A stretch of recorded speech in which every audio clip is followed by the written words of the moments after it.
It was Derby delight for Thomas on Thursday at Tottenham. It's Sheffield on Sunday tonight. Very impressive so far. Unbeaten in 3 and knowing a win this evening will put the Blues right back amongst it. Hello and welcome to Matchday Live. I'm joined by Jason Cundy, Claire Rafferty and Abby McCarthy for this one. Jace, it's fair to say that Bramall Lane last year wasn't the most enjoyable experience up there after restart, but things are very different from last season, of course, especially for Sheffield United. How do you expect tonight to go? Well, it was a shocking display, wasn't it? I think possibly the worst under Frank, if I'm honest. How do I expect tonight to go? I think it'll be quite tight, actually. They've found a little bit of form. They've never been. I don't think, even though people say the league never lies, I don't think they're the worst side in the league. Yet the Premier League will tell you, because they're bottom, that they are. So I'm going into this with a little bit of trepidation. I would rather be playing West Brom, in all honesty, because I feel that the Sheffield United have got a bit more about them. They're more solid. There seems to be a dogginess about them, but they don't lose many games by more than one goal. And they've been found wanting up front. That's the reason why. They signed Brewster. It hasn't worked. Henderson went back to Manchester United, and they just haven't been able to replace him in goal. And that's been the main problem. Confidence is low. I've seen a lot of their games, in fact, all of their games this season. They aren't as bad as the league will tell you. This is going to be a tougher game than it should be going in to the opposition on the bottom of the table. So I'm expecting a tough game. I expect us to win. I expect us, because of what's happened recently, in an upturn in performance and results, the change of shape.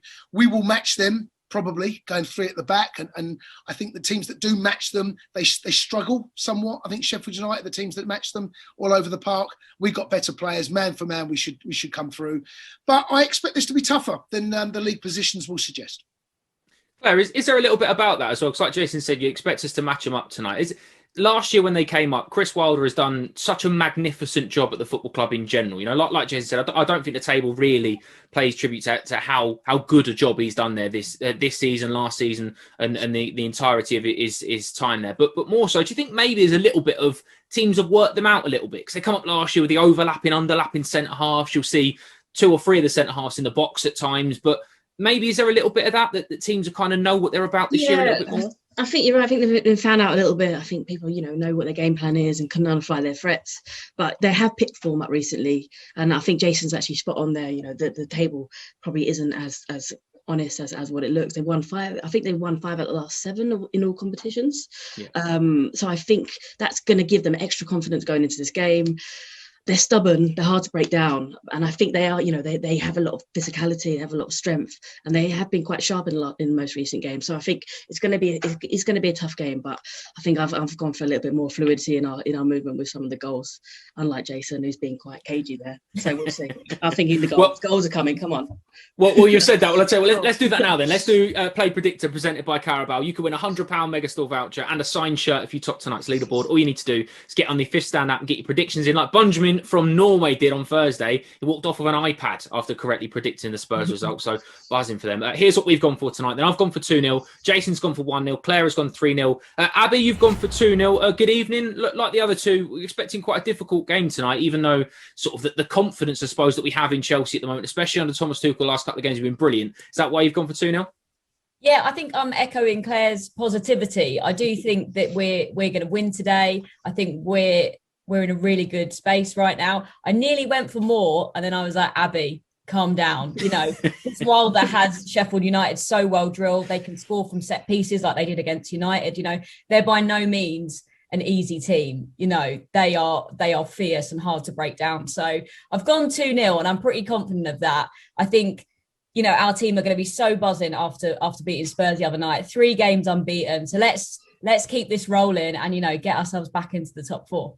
Completely right. And as things stand, Claire, as well, results this weekend have been fairly kind to Chelsea. I mean, City are beating Liverpool at the moment. Obviously, United and Everton both dropping points. I know Spurs beat West Brom, but they're behind us. We're not worried about them anymore. And there's a couple of teams around that are doing it. So is that what you've gone for, a little bit extra as well tonight? Yeah, I've gone for goals. I just think that we did lack that a little bit in the last game. And I think, you have to give Tuchel a bit of time to come in and implement his game plan. I think he's spoken a lot actually about trust, hasn't he? And players buying into what he wants and then being honest with performances. And I think they will have reflected on that game, knowing that they could, small little details that they can improve on, and then the goals will hopefully open the floodgates, right? Werner to score. Hopefully so.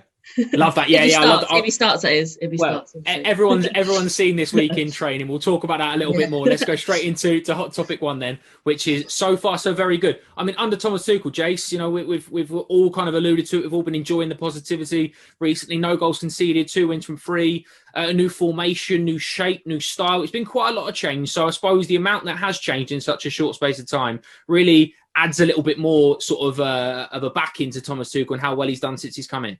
Absolutely. Just to let everyone know, and you guys will, I'm sure you do, Phil Foden has just scored an absolute screamer. Left foot cutting inside, 83 minutes, 4-1 City. So what that does to the league table, who win tonight, we go 1 point behind Liverpool. Look, Tuchel has come in. Clearly, he's been looking at the squad that we've got. He's looked at the players that we've got and looked at how he can get the best out of this team. We weren't, I don't think, in the final third creative enough in the last 4 or 5 games under Frank. Weren't scoring enough goals, weren't keeping enough clean sheets. That has slowly but surely been turned around. The performance against Wolves was a stubborn one, both offensively and defensively, because they offered very little going forward, and that was where he's built from there. Haven't conceded any goals under him so far, and now we're picking up 3 points. That's going to be where he's built up from. So you can't argue with what he has done. I mean, tonight's game, if we can manage to take 3 points, if you look at the teams that have been above us and around us, over that time since he's come in, they have dropped a huge amount of points. Manchester United have dropped a lot of points. Liverpool dropped a lot of points. Leicester have dropped a lot of points. Spurs have dropped a lot of points. Arsenal have dropped a lot of points. We can really gain ground and make sure we push up that table, go above West Ham on goal difference, and into 5th, the point behind Liverpool. If you had said that after Frank got the sack and Tuchel come in, and we'd be at this stage right now, don't think too many people would have believed you. So partly down to us and partly down to the fact that they have dropped a lot of points around us. It's a great show. I didn't even mention West Ham and Leicester, obviously both dropping points again this weekend, both getting a point, but dropping points as well. Claire, something that I always kind of consider as a fan, I'd love to know your perspective as a player. How much does it help when you can immediately see sort of things working from a new manager? Because obviously Thomas Tuchel's come in and he's played a completely different system. He's asked different roles of different players. He's brought players in that were kind of on the fringes or perhaps hadn't really kicked the ball at all in the last couple of months. How much does that give you a boost if you can see straight away getting results from his message?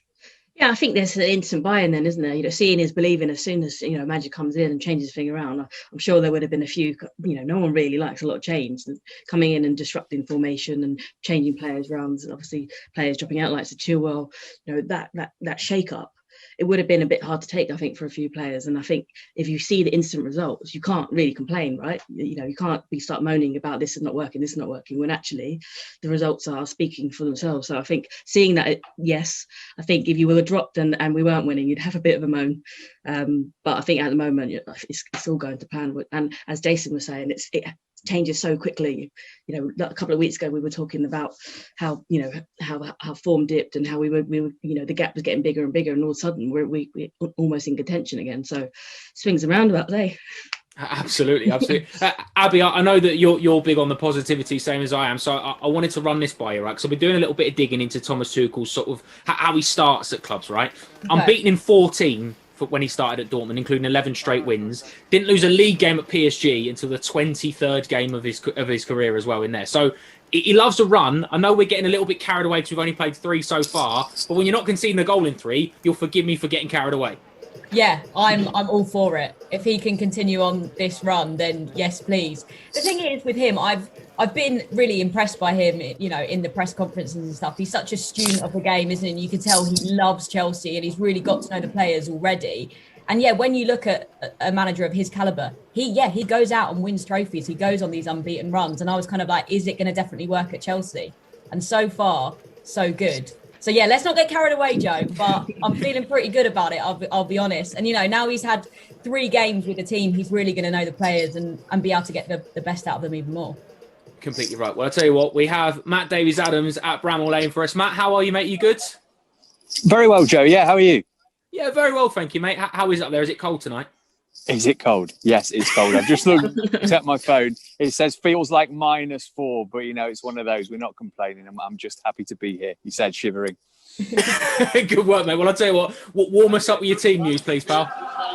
Yeah, 3 changes then from Spurs on Thursday night. We knew Thiago Silva wasn't going to make it tonight. We expected Andreas Christensen would come in and take his place. That is exactly what's happened. Elsewhere, Ben Chilwell, he comes in for Marcus Alonso. And the other adjustment is Callum Hudson-Odoi dropped to the bench. It's Olivier Giroud who is starting tonight. Feels like a good opponent for him, Sheffield United. This is his 250th Premier League appearance tonight. So an opportunity for him to impress his new boss. What an achievement! 250 games, and he's such a classy operator. Matt, as well, we speak about Olivier Giroud, I suppose, in the same way that you would speak about almost an older brother in terms of the impact he has on players around him. It speaks volumes about his quality. I suppose in one instance, we've all seen the picture of Timo Werner bagging in training and looking very happy and confident this week. We all know that we're desperate for him to get a goal for his own sake. I suppose playing alongside Olivier Giroud, which we assume it might be a little bit like that will benefit him tonight, won't it?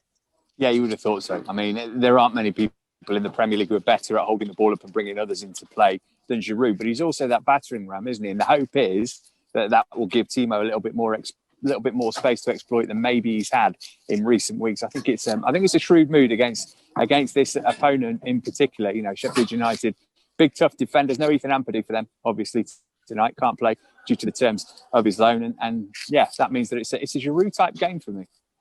Definitely. Jay as well, obviously earlier, Spurs played a little bit earlier, but they had a similar sort of turnaround in 2 days or so. It took them about an hour before they really got a breakthrough against West Brom. Struggled for a little bit as well. Do you think that's maybe the reason why Thomas Tuchel has made the changes? Because Callum Hudson-Odoi has played a lot of football in the last couple of weeks, as has Marcus Alonso, both of them sort of not perhaps getting a run of games prior to. So we've asked a lot of them the last couple of games. Do you think that's why he's made those changes in particular?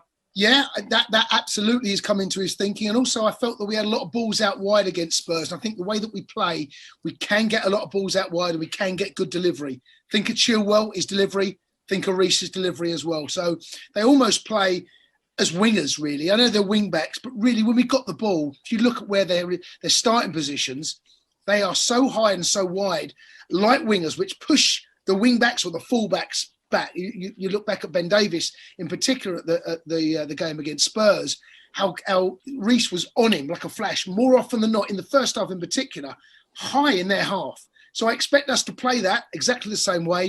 And of course, we get wide and we get space and we do get beyond those wing backs that they're going to play, then delivery has got to be good. There's not many people better than Giroud.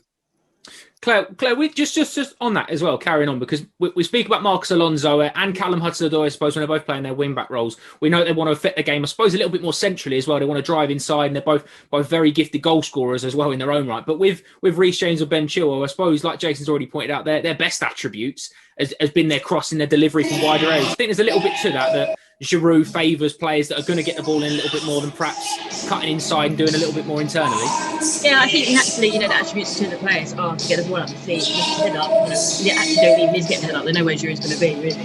But just going off the back of what Jason was saying, I think the two changes there, the one change with Alonso coming out and Hudson-Odoi coming out as well. I think the actual is the fact that the amount of distance you cover as a wing back is incredible. I think the stats, I used to actually really enjoy playing that position myself, but it was really tiring. And actually, to recover from that, it always would take me an extra day longer if we played a little bit more attacking. That's probably just me in my old age, but I think it does. Up and down, especially you're having to think defensively as well and making sure you're not leaving too many spaces in behind. So I think that's probably one of the reasons, because of that short turnover. And Timo as well, Abby, like we've already alluded to, we've seen it in training this week. We've seen him bagging goals, we've seen him looking very happy, and he has worked so hard and worked without reward really last couple of weeks. I mean, the amount of penalties, as a stat, I think he's won 6 of 12 penalties that Chelsea have won this season in the Premier League, and he's sort of his dogged determination to keep running off the ball. He makes the unselfish runs. He's done it without reward, but when you're playing alongside Olivier Giroud, you're going to get chances. Yeah, absolutely. Like you say, the fact that he's won so many penalties for Chelsea shows that he's a handful. He's causing problems for teams. He's always in the right positions. He's just not quite had the luck yet, has he, to score? But like you say, if he's with Giroud, I'm thinking it's going to be a good day today. Just saying. I don't want to jinx it, but it's feeling good, isn't it? It is feeling positive. It definitely is. Matt, sorry if I'm going to spring this on you a little bit, but we've just noticed something that Sheffield United seem to be 3 players short on the bench. I've had to mute you because it's quite loud there. But have you got any information on that, or at least their team news? I've only just seen that myself, actually, Joe, and it was something that caught my eye as well. They are missing a couple of players through injury at the moment and long-term injury as well. Chris Wilder's just done his post-match while I've been talking to you, so I haven't seen his, his pre-match I should say, I haven't seen his explanation for that, but particularly interesting, isn't it? Especially now when we've got the concussion subs coming in. You know, you'd think maybe you just fill it with under 23 players, but no, just the 6 subs, and one of them's Ryan Brewster, former ex-Chelsea academy player, of course, who's struggled since he's moved from Liverpool here. See if he gets some minutes tonight. They've done, like we were just talking before you came on, Matt, about how Sheffield United perhaps are in a little bit of a false position because we know they're always a difficult team to play. They're not a sort of a predictable bottom of the league team where you just go and roll them over. They're a very tough team to play against, and you know I think they've won three of the last 5 Premier League games, 5 and 7 in all comps or something like that. But they're a decent side and they'll be difficult tonight, regardless of the players they've got missing.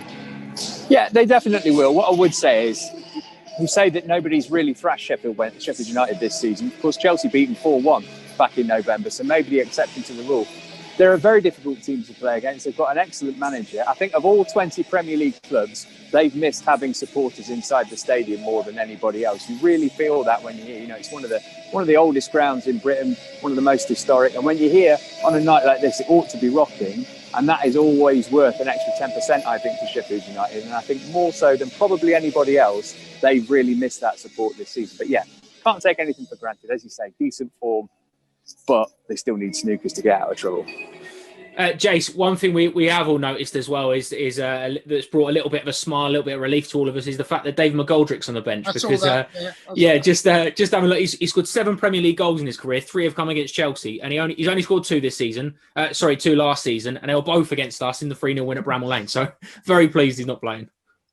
Yes, that was one of the things I looked at as well. And I was quite surprised, actually. Managers can be a little bit superstitious like that. And if there is a team that he scores against, sometimes managers will play him just based on that. But luckily for us right now, that's not the case. Of course, he still can come off the bench. But look, going forward, this is a side that really struggle to score goals.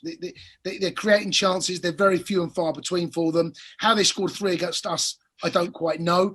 But I go back to this time last year. This was a side that had their eyes on European places. And they were very much in the hunt, even though may have been a bridge too far, and as it turned out it was, Champions League spot. That's where they were. After lockdown, I don't quite know what's happened. Matt may well be right that maybe the fans missing has really had a massive impact on the way that they set up, the way they play, and so on and so forth. But I think we'll all agree, if we bring our A game and we play to the level that we have been of late, and we create the chances, because there's been 1 or 2 games this under Tuchel where there haven't been that many chances, but we will, I feel, create chances today. If we do, then if we take them, we'll go on and win this.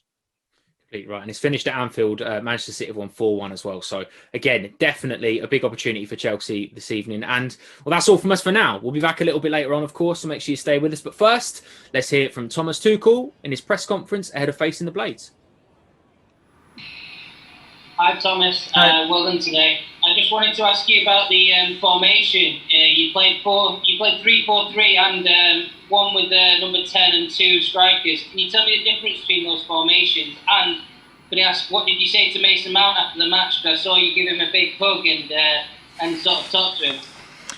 Yeah, I was just happy that we won, and I was again happy with his performance. And you can be very sure that Mace leaves his heart on the pitch for Chelsea, and this is what we need. He's an absolute team player, and he is still young, and he is still room to improve. But I told him, don't worry. There's of course you can be more decisive and even more dangerous in with your decisions in the very last 20 meters of the match. But if you have to suffer, we suffer, and then we defend. And he was and for that I'm very, very happy with his performances. And I told the team this is a good feeling. If things get complicated, or if things are not too easy with a second and third goal, we have to experience moments where we can finish a game like this, and you have to experience it. It's not enough if the coach tells you, and this is what we did today. And today we played with Mason coming from a number 9 and dropping to a number 10 position, because we wanted to have 2 wide strikers and find Mason the spaces in the between the lines. He did good. John Cross. Hello, Thomas. I hope you can hear me over the mowers in the background. But I was just going to ask you, sort of following on from that, a little bit more about Mason. Just, you know, he was so impressive under you know, the previous manager. I guess he was so linked with that manager. You can see obviously that potential in him. You know, he's obviously done really good things for England as well. Just how far can he go in the game? And I just thought it was really noticeable tonight as well. The team generally, the players generally, seem to really have a smile on their faces. They're enjoying their football again, which is great to see. Please, we're playing football. We have the best job in the world, and the guys are so talented. So it's also necessary that we are grateful, and by all the seriousness we prepare matches, and how serious we want to win, and how serious we take all competitions. We have a lot of reasons to have a smile on our faces, even if we work hard. And suffering together and working hard together and experiencing victories like this is the sweetest feeling that you can get, and that brings you joy. And the team works like this every day. Is a real pleasure to see them out on the pitch every day, to see them in the dressing room. The guys are like this, and I like this a lot, because I can feel the group. I can feel a strong group with a strong bond and a very good atmosphere. And this is also necessary, that we push each other, and that we really live the feeling that we are together, and that the guys live this feeling and push themselves. To Mason, I cannot tell you where his limit is, and I want to put a limit to his development. He is obvious that he has a lot of potential. He's besides that, he's a great footballer. He's a super nice guy. He is eager to learn. He is hungry to win. He is hungry to learn. He's open-minded, and for that, I think it's for him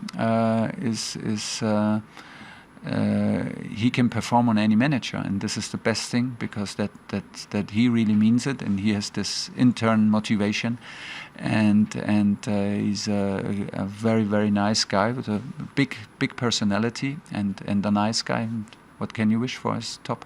Paul Gilmore.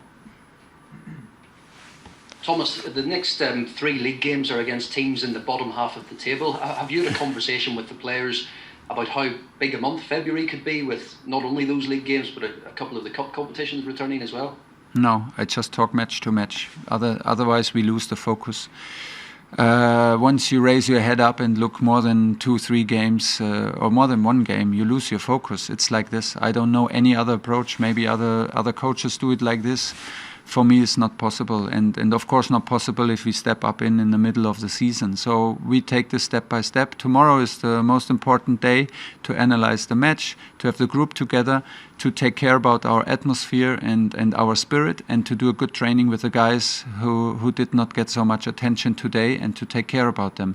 And then we will prepare the next day and fly to Sheffield, and we wait for the next big match to arrive, because it starts with 0-0, and we have to earn our points. If we want to get points, we have to earn them, and this is the only way I know how to do it, and everybody is happy about that, and the results and the points take care about themselves, and we have to be focused and to improve and to take care about the things that are good.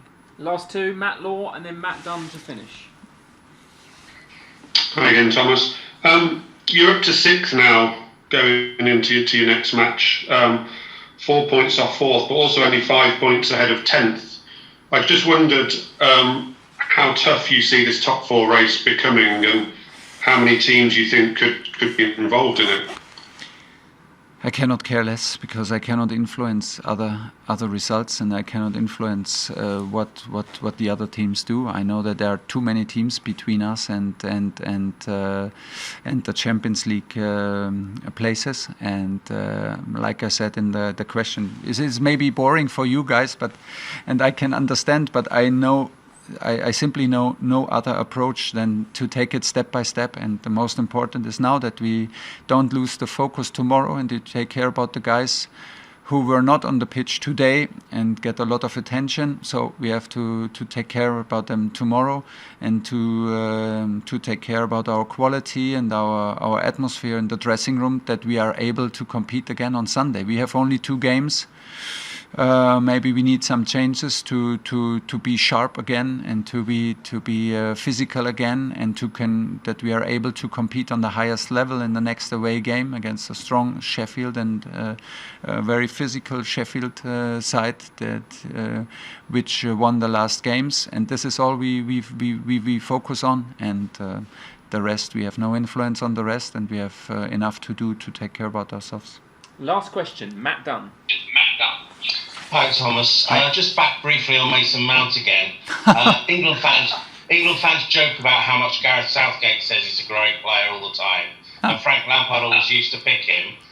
When you arrived, you dropped him out of your first team when you didn't really know anybody, and yet now he's your substitute penalty taker and seems a key figure. Is he someone that you have to manage to really appreciate his strengths? And is he someone that when you work closely with him, you realise how good a player he is? No, that was very clear before, because we watched the team, and Frank was a regular starter, and Frank, there was no doubt that he's the team player, and he has the potential that he has. We didn't choose him for the first game, because we opted for a slightly different profile on the 2 number 10 positions for the first game. When he came in, he showed what a big influence he can have also from the bench. And from here, there are no guarantees for nobody, also not for Mason right now, but it's easy with him. He leaves his heart out there on the pitch, but everybody else does the same thing. And it's a team effort, and Mason is the first to agree on that and to behave like that.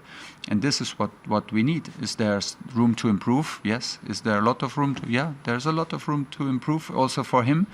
And there are no gifts, so he has to earn for his place in every training and in every match. And the boy is a super nice guy, totally clear, and he knows about it, and he is a competitor, and that's why we will keep on pushing him like all the others.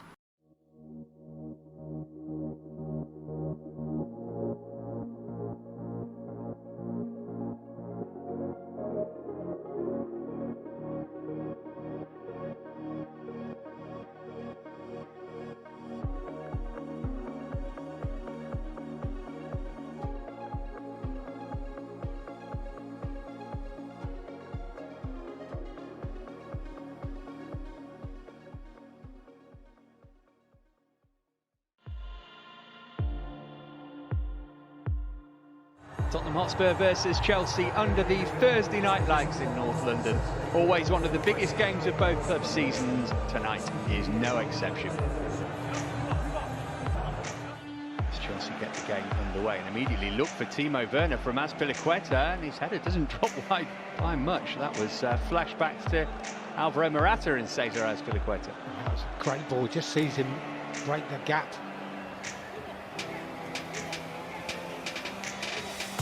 Here's Werner. Oh, Eric Dyer, penalty. What a strange tackle, and it is a penalty. What on earth was Dyer thinking there? Easy decision on the face of it for Andre Mariner. Of course, they will be looking at it in Stockley Park, but it looks pretty cut and dried from the first viewing. And what was Dyer doing? Once he goes to ground there, it's a strange challenge. Can he give the Blues a deserved lead here? It's Jorginho versus Lloris. He's done it, buried it. Lloris went the right way, but it was struck so powerfully and with such placement by Jorginho that no goalkeeper could have kept that out. It's Spurs 0, Chelsea 1. Passed the ball out well there from the back, really exploited Spurs' press. And look at the options left and right. Mount might go alone. Instead, he's found Werner, and Aurier. That's the tackle. And put it behind for a corner. Well, that tackle is as good as scoring a goal. Now, clipped in toward Pulisic. Good save. Lloris does really well. I don't think he knows a great deal about it. Here's Mason Mount. Away from Dyer for two. Really good save from Lloris. Just wasn't quite far enough in the corner from Mount. Yeah, he doesn't quite get the power either, but he gets the accuracy. It's a super save, isn't it, by Lloris? 7 points from 9 for Thomas Tuchel and for Chelsea, but this is not just any old win. This is against Tottenham. Final score at the Tottenham Hotspur Stadium. Spurs 0, Chelsea 1.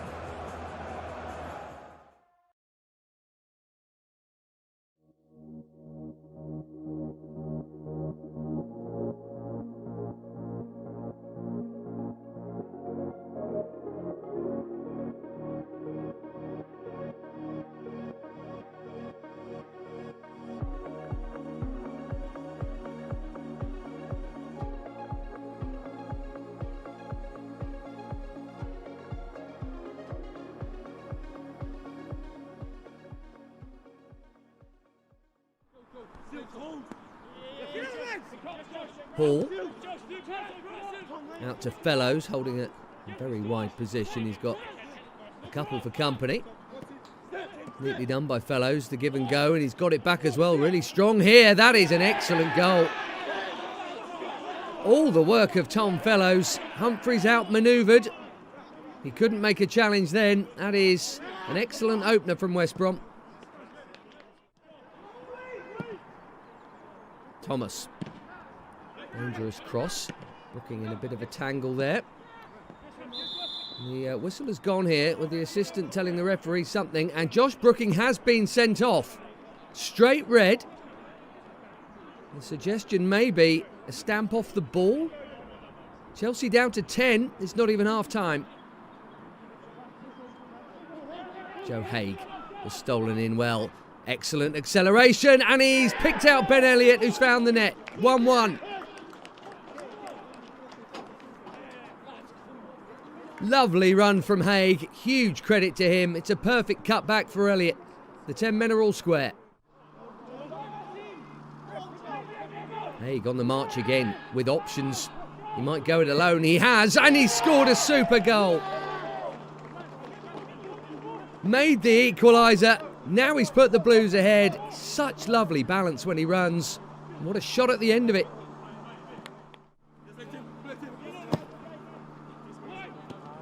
Comfortably cleared. Charlie Webster, all the time in the world. He's picked out a brilliant pass, and how about that for a touch from Ronnie Stutter for 3-1. That's a wonderful goal. Onside, on target. What an effort this is. The 10 boys have come from behind to lead. And what a fabulous first youth team goal for Ronnie Stutter. Such composure. He's taken it brilliantly.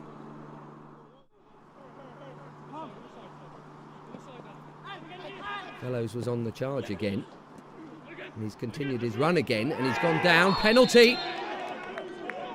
Elliott fouled it. West Brom have a spot kick with 10 to play here.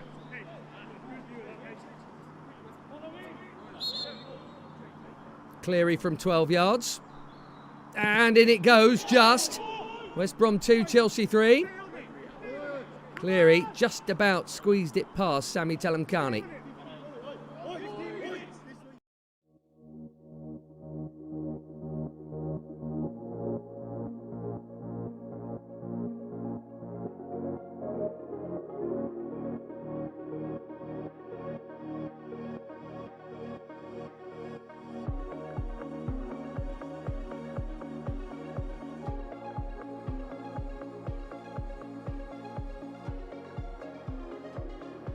Guys, this is my guide on how to watch the Super Bowl.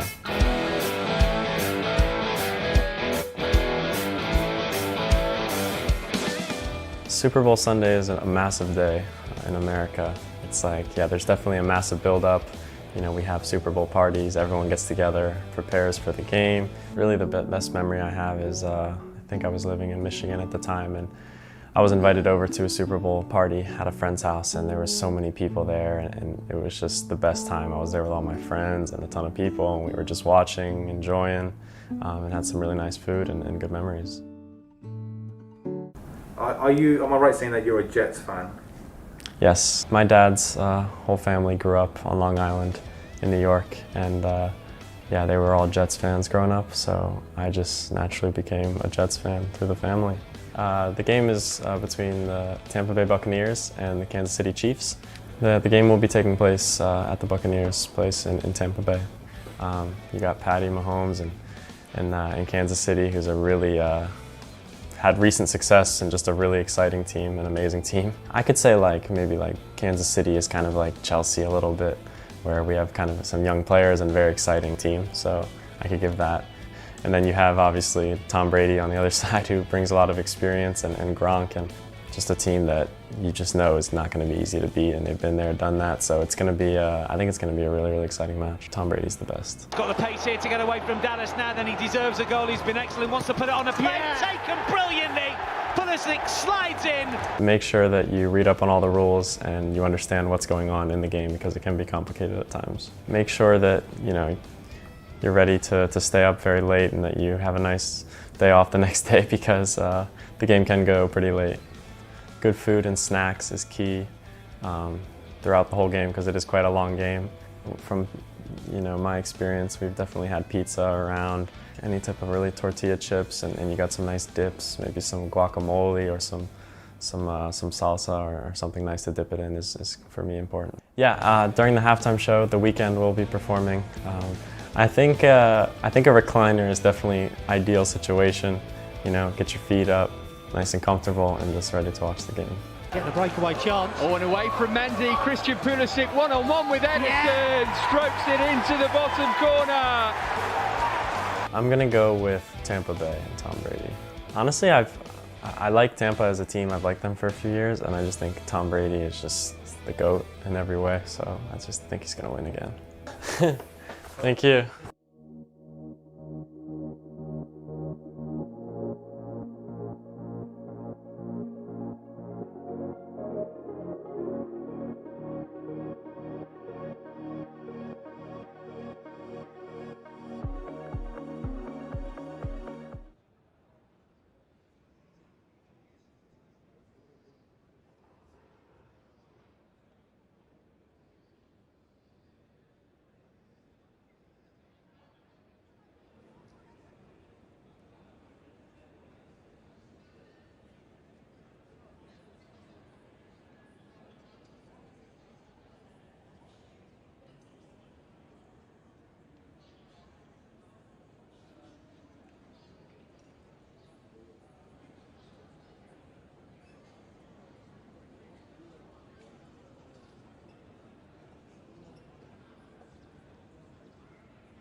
Chelsea trip to Bramall Lane to take on Chris Wilder's Sheffield United this Sunday evening. The Blues tasted just one defeat since 1993 in the Steel City, but no doubt the Blues will need to show some mettle tonight. This is the team that Thomas Tuchel has selected. In goal, Edouard Mendy, captain Cesar Azpilicueta, in a back three alongside Andreas Christensen and Antonio Rudiger. Reece James and Ben Chilwell coming in for this evening. Jorginho, Mateo Kovacic, Mason Mount, Timo Werner and Olivier Giroud. On the bench tonight, Kepa Arrizabalaga, Marcos Alonso, N'Golo Kante, Tammy Abraham, Kurt Zouma, Callum Hudson-Odoi, Hakim Ziyech, Billy Gilmore and Emerson. Our one to watch for tonight is Andreas Christensen coming in for the injured Thiago Silva. We saw him come on for Silva in midweek. Jace, it's only his fifth league start, but like we kind of alluded to in the show on Thursday night, he does suit a back three, doesn't he? I think he does. And certain players kind of fit certain styles and certain formation. For me, in a four, a little bit like David Luiz, really. I always felt David was better in a three than he was in a four. I put Christensen in that same bracket. A ball playing centre half. He's going to have to be at his game today, though, because they're going to play that two up top, and that's how they're going to be closing down. They're going to be sharp. He's got to move that ball quickly.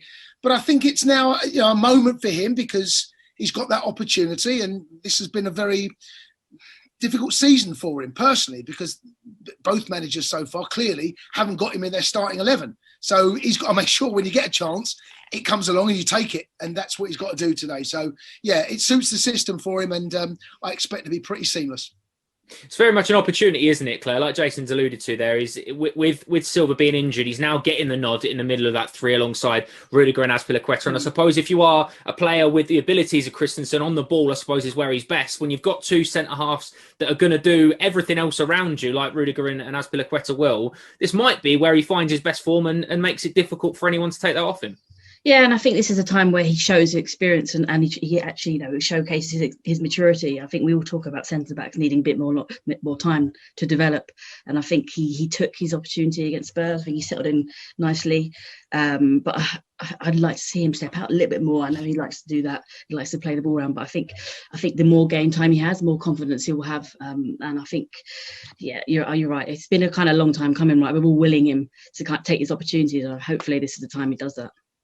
Abby, we've already seen sort of a rejuvenated figure like Marcos Alonso, I suppose, is the prime figure for that so far. So this is kind of the same challenge will be laid down to Andreas Christensen. Like, here's your opportunity. If you want to take it like Marcos Alonso has done, then this is a clean slate and it's all yours. Yeah, absolutely. I think that's the exciting thing, isn't it? When a new manager comes in, every player is almost starting again. They're all there to try and impress him. You've got someone like Chilwell today starting for the first time as well, really playing for the badge. So, yeah, people hopefully put in their best performance today. So it's a great point about Ben Chilwell. And Claire, I know we always tend to talk about fullbacks and wing-backs when you're on, because, again, it's something that I like hearing from you, that someone that's played both positions. But it's a lot more of a role. And I suppose if we're being sort of extra into it, Ben Chilwell hasn't really played much football in a back five or a back three. A lot of his football at Leicester and at Chelsea so far has been in a back four. So it's a real test for him to learn that role and to develop into it, isn't it? Yeah, and I think you're right there, Joe. We haven't actually seen him that much in the position. He hasn't had a lot of exposure to it. We don't know what we know his attributes suit a back four a little bit more so, but we actually haven't seen him play that much. So we might be wrong. He might actually grow into this. He might really take this opportunity. For me, I want to see him. I know he likes to bomb. He likes to get on the end of some crosses and likes to deliver the crosses himself. But I think getting on the end of the crosses like Alonso does, making sure he's frustrating their fullbacks, making sure he's pulling players out and creating the extra option. That's what I want to see.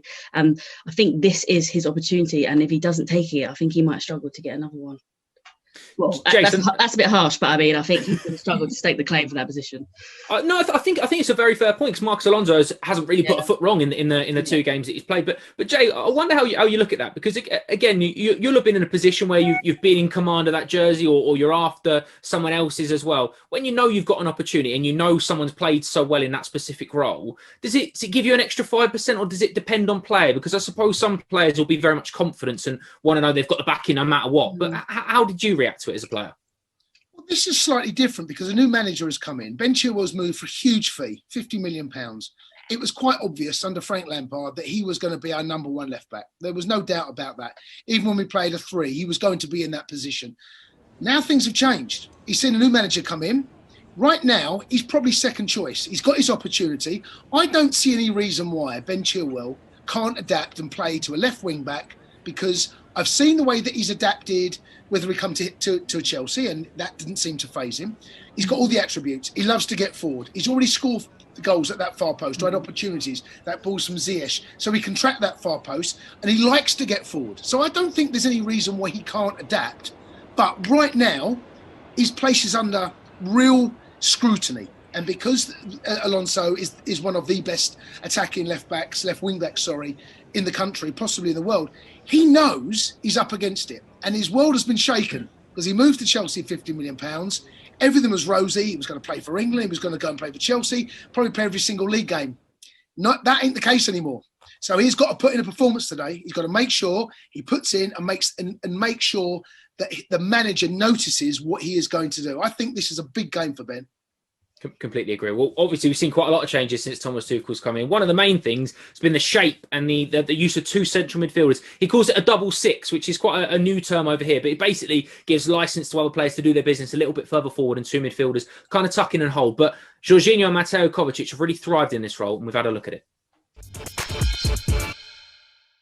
A big feature under Thomas Tuchel is the formation and also the double pivot of Kovacic and Jorginho. They dovetail one another very, very well. I think the movement in front of them has been excellent in this new formation. The two number 10s that we often play with right now offers real support. Kovacic's very forward-thinking, likes to get the ball forward at any opportunity, whether it be passing or travel. He travels with the ball exceptionally well. Dogged in the middle of the park as well. Defensively, that's part of that responsibility that you have. And the partnership has worked really well. Jorginho, the slightly deeper of the two. The more defensive-minded, even though he's a forward-thinking player. But Kova, this is what I loved when he runs with the ball. I think possibly could have chosen a pass out wide to Mace on that particular occasion. His work rate is 100%. Dogged in the middle of the park, as I said. But he really does seem to be enjoying his football alongside Jorginho. Like I said, slightly different role. Jorginho is always offering himself as support, always looking to move that ball 1 and 2 touch. Forward thinking also, that great pass there, which nearly set up an opportunity. Always will play the way he's facing as well. If players are behind him, he won't unnecessarily turn into danger. And that's that lovely pass over the top there, which sets up another attack. Defensively is a big responsibility of the pair of them. I just wonder moving forward whether the manager may look at N'Golo Kanté, and he finished his evening off brilliantly with a penalty. No skip on this occasion, but no doubt about it, that double pivot is really starting to work. Jay, so I love the explanation in there and the kind of tactical look into it. But for people that perhaps are still quite new to this double six term, because it isn't something we've really heard in this country before, it's very much an ideology that Thomas Tuchel has deployed beforehand. But just in basic terms, what does he mean by double six? Well, they're both basically are the two deeper and they sit. But that only works if there's movement in front. And if you saw against Spurs, the movement between Mount, in particular, I felt him and Werner linked up as well, that movement in front.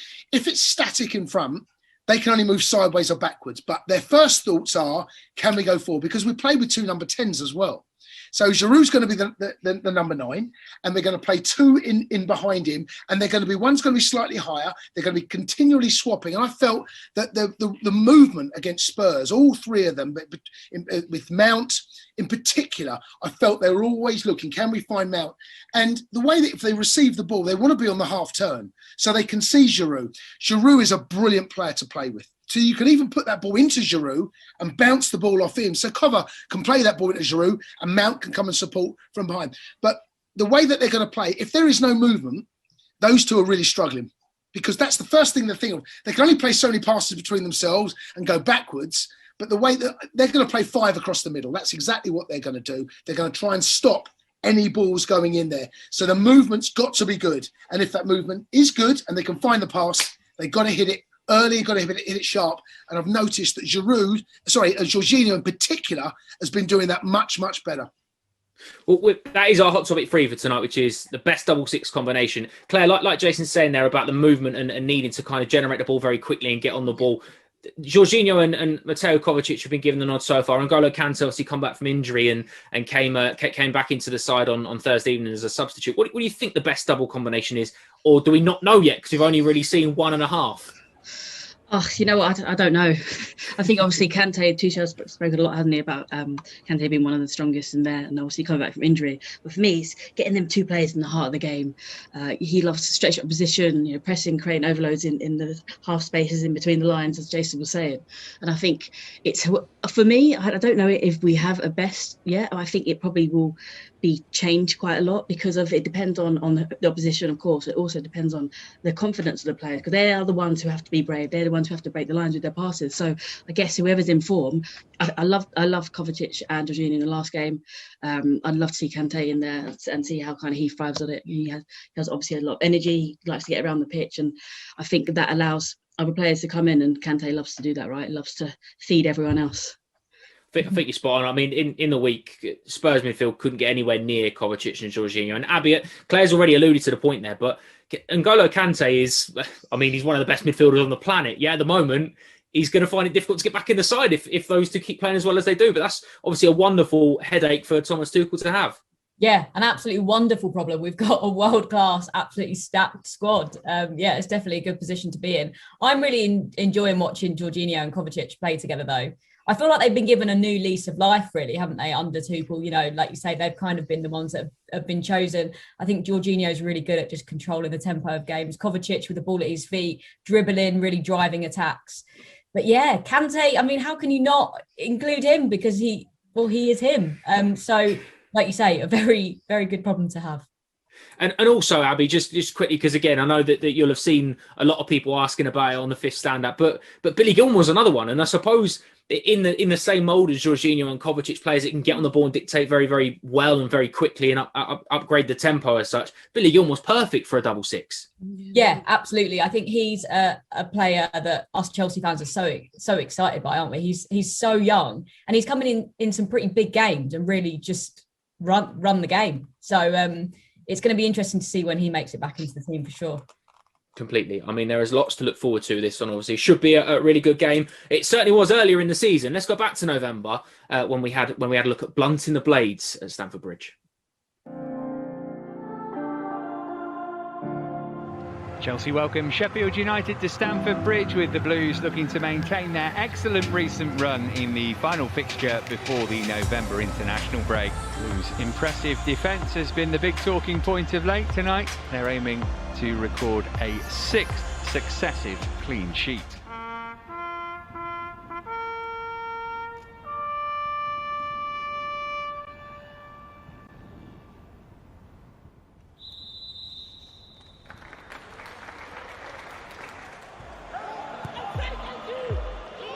Clever reverse ball. Bulldogs cut it back for Berger and it's been flicked in by David McGoldrick. And there'll be no clean sheet for Chelsea today. And McGoldrick, who scored twice against Chelsea last season, has opened the scoring with just 9 minutes played today. Good ball over the top for Kovacic. Cutting it back for Tammy Abraham. 1-1. Nicely worked goal. Abraham scores for the second time here this week. And Chelsea back on level terms at the midway point in the first half. It's a good ball in from Ziyech as well. Oh, and Werner's hit the bar. And then it came back off low. Worked out for Ziyech. Good ball in from him, and there's Ben Chilwell round the back to turn it in for 2-1 Chelsea. Ben Chilwell, second in a blue shirt. Worked in by Ziyech and glanced in by Thiago Silva. His first Chelsea goal. And surely that wraps up 3 points. Picked up a lot of the second ball, second half. Ziyech through the middle. Is this Werner's moment? Oh, that is so unlucky. It would have been a delicious goal. Oh, Werner, maybe this is his moment. You never doubted it, did you? As soon as it dropped to Timo Werner, he was always going to bury that. Almost absolutely brilliant, that final ball. Terrific stuff from Chelsea. The response from Frank Lampard's team, absolutely superb. It's a big night for Timo Werner, Claire. Obviously, he scored in a reverse fixture. He's he's doing everything but getting his rewards at the moment, isn't he? Really won the penalty on Thursday night. He's won 6 of 12 penalties for Chelsea this season. He's doing the dogged, determined running for other players. He's creating opportunities. I suppose the one thing that we are waiting is one to just bouncing off his shin, and then we know that he's going to go on a run. But I do feel genuinely like tonight is the night that he finally gets a reward. Look, he's getting in the right positions, isn't he? He's creating penalties. He's asking questions of defenders. All we are waiting for is a goal, as you said, and we're all praying for it. And I think it'd just be a relief of pressure for not just him, but for everyone. I feel like everyone's going on about it. Me as well. Feel bad for that, but I think look, all he can keep doing is keep getting in the right positions, keep making the same runs.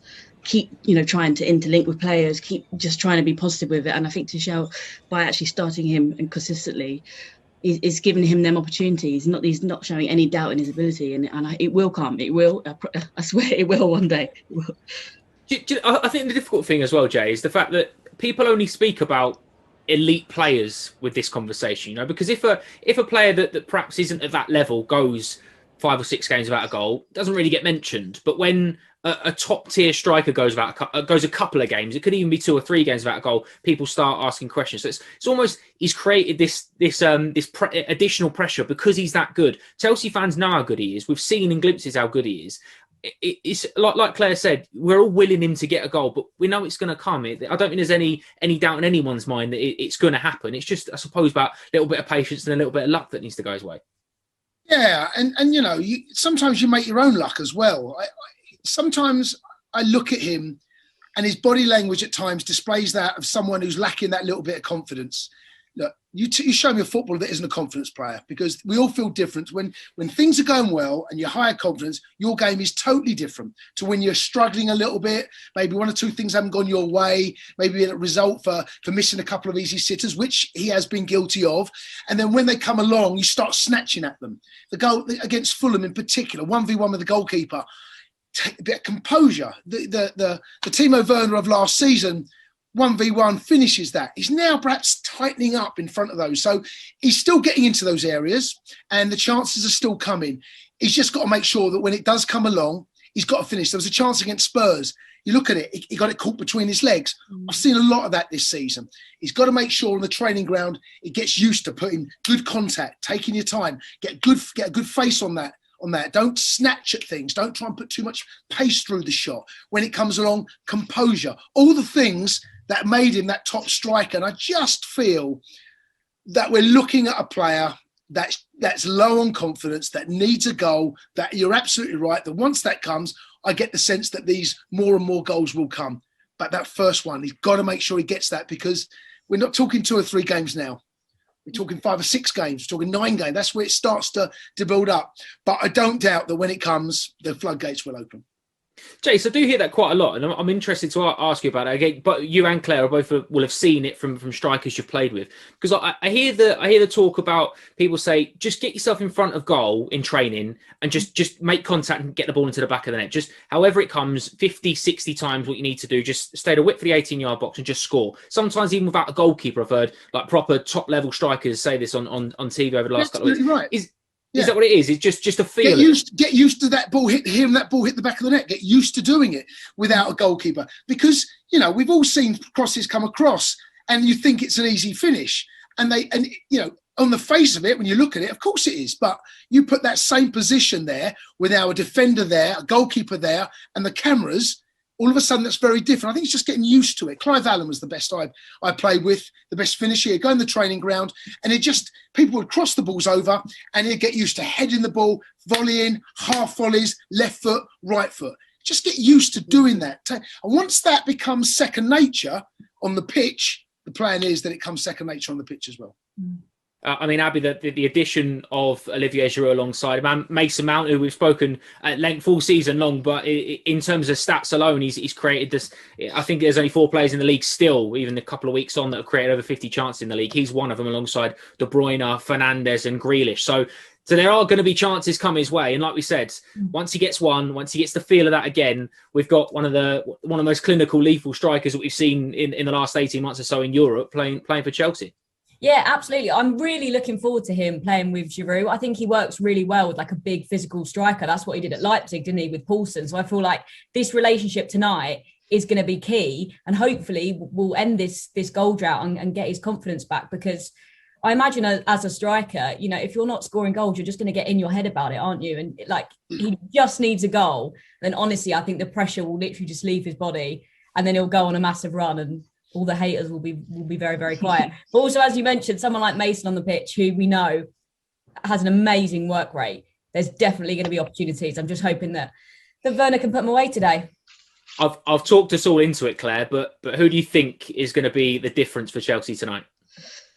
Oh, well, I'm going to have to say Werner right after saying him. But I think, look, I think talking about the two number sixes in there, for me, that is the key. Again, opening them spaces, making sure that the movement is spot on, making sure we're being inventive, we're being creative, we're almost enjoying it. I think, and you see Mount, he enjoys himself, and Werner sometimes. Jason was right, actually. We were saying something, when you look at him, does he look like he's really enjoying himself? I'm not too sure. So I think having a smile on the face, it makes a big difference. But look, I want to see Kanté on the pitch. I want to see what he plays like in them six. I think that for me is going to be the key to opening things up. But we'll see. Football's a game of opinions, right? Who have you got first goal scorer then, Abby? I went for Werner in the app. I'm fully backing him today. I think I just hope he knows that, you know, us Chelsea fans are fully behind him. I know that things have been tough for him. Luck hasn't quite fallen his way, but we're behind him. We are so desperate for him to score. I mean, you're not going to get to see my reaction, but if he scores tonight, bloody hell, my poor neighbours. Jace, what about you then, mate? First goal scorer. Well, they're not great on set pieces, Sheffield United, defensively, on corners in particular. I think that's an area. So maybe with a defender coming up, maybe Giroud. I mean, you know, whenever there's set pieces, the first one I look at is where's Giroud? That's any balls into the box. So I'm going to go with our big number 9. Good work. So we've gone Giroud, Werner, and just to complete the set, then I'll go Rudiger. Like you said, set pieces. Thiago Silva scored a header early in the season. I reckon, yeah, Antonio Rudiger. That's what we're going for now. But that is all from us for now, of course. But before we join our commentary team, Lee caught up with the boss as he looks to make it 3 wins on the bounce for the Blues. Come on, Chelsea.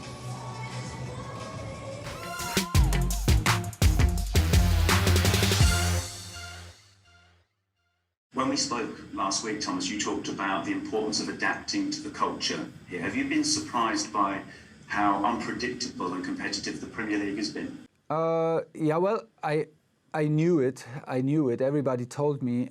And then when you see it, it's a different feeling for the last... it is actually, again... not a surprise, but it is like there exists this moment like, wow, they are really tall and they are really strong. So it is a physical game that is played here, and it's not only in terms of headers and duels in the air, but also in the passing, in the speed of the passing, and the intensity of duels on the ground, in the dribblings, in the speed of the game. There are in the character of how the referees whistle the games, how they let go, and this is amazing. It's just like it's a pleasure to be on the sideline, and it's like even without spectators, it's so easy to be with your team. It's so easy to get emotional and to really feel it. It is so easy because it is very, very pure and very intense. And how about you personally, Thomas? How big an adaptation period is it for you? How big of a challenge is it for you to settle into a new life, new culture?